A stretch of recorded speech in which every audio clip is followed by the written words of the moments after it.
Hér er ný sáðvél frá Multiva. Þetta er 6 metra loftvél með diskaherfi og fellir áburð niður með fræinu. Þessi vél er með 3 hólfum í sáðkassanum sem liggja í sáðdiskana. Svo er 4. hólfið hérna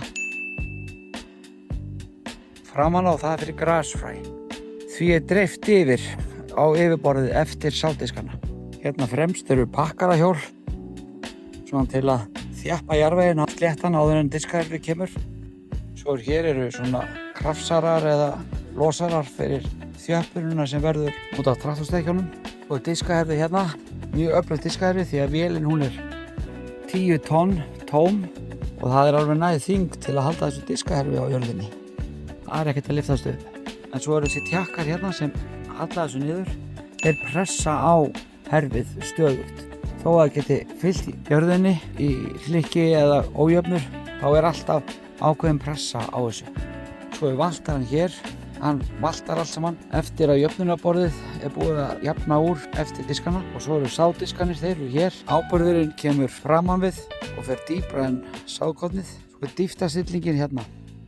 Hvert pall í þessu eru 5 mm. Svo hér og eftir er hrífa sem rakar yfir yfirborðið og losar það aðeins upp. Hérna sjáum við sáðturnana eru þannig útbúnir að það eru lokar á hverju einustu slöngu, þannig að hægt er að gera spor hvar sem er og hún er GPS stýrð, þannig að þegar maður keyrir yfir enda þá lokar hún automatist fyrir bæði áburð og fræ. Við erum með markara líka ef GPS kerfi skyldi dett út sem gerir stundum óþarflega oft. Göngupallur hérna til að koma að stað mótorónum sem skamta úr sáðhólunum. Það er að geta skamta úr og núllstillt magni sem kemur hverju hólfi og núllstillt eftir tegundum. Hérna fer maður upp á vélina til að fylla á hana. Það er sveif til að rúlla segluna af og er handrið sem fellur onni í kassan sem hérna passa að detti ekki síðu niður. Beislið er hérna á traktornum.